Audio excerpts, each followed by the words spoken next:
Hello and welcome back to our series on Bach's Orgelbüchlein. And today we're looking at one of the Christmas chorales, Gelobet, seist du, Jesu Christ. It's a key hymn in the German hymn book. It's a core hymn that everybody sings at Christmas, both in Bach's time and still today. Now, at first sight, this chorale prelude seems just a little bit puzzling.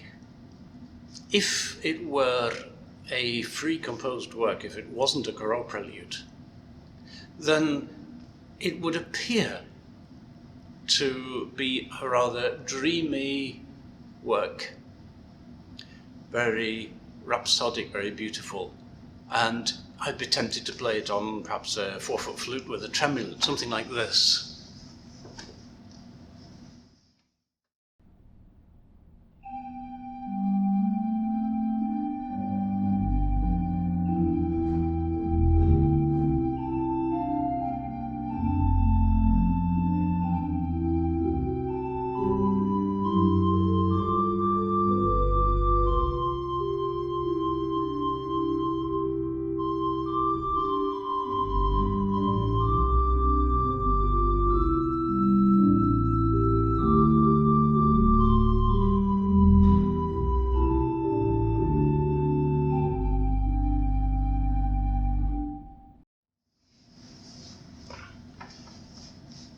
But when you look at the text, Gelobet seist du, praise to you, Jesus Christ, because you were born today, and the angel hosts sing with joy.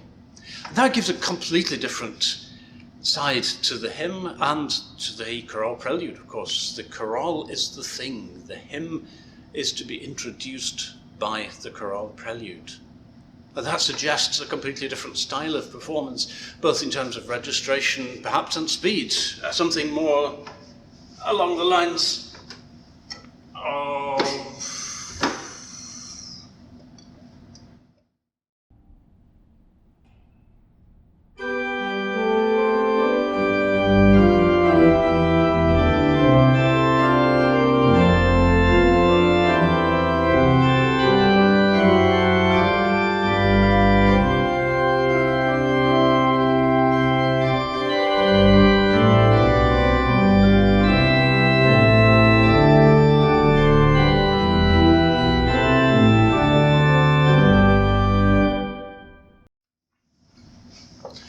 So which is right? Which do we do? The hymn is the thing. Well, I think the answer to that is that in so many cases with these chorale preludes, this isn't the only one, you have to look beyond the first verse. Bach knew the hymns inside out, as did most of the people that listened to them or sang them.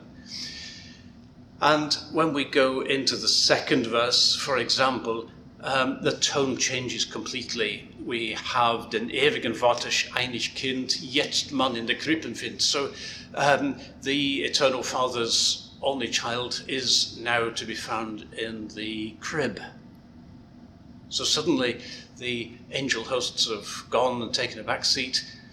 In the third verse, Jesus is spoken of, der liegt in Marienschoß, es ist ein Kindlein worden klein.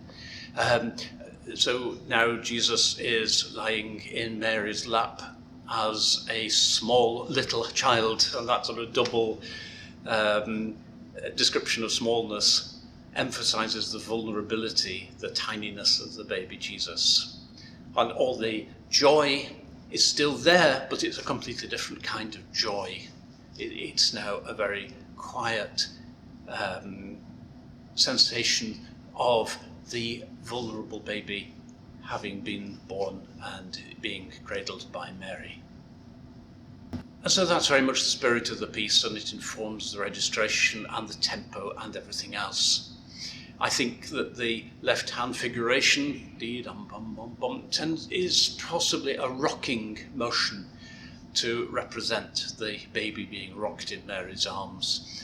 And I'd be tempted, certainly on a mid-German organ, I'd be tempted to try to get that sort of silvery sheen,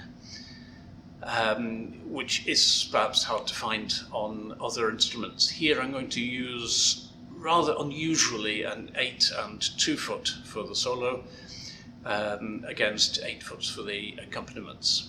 And we'll see how that works in this context.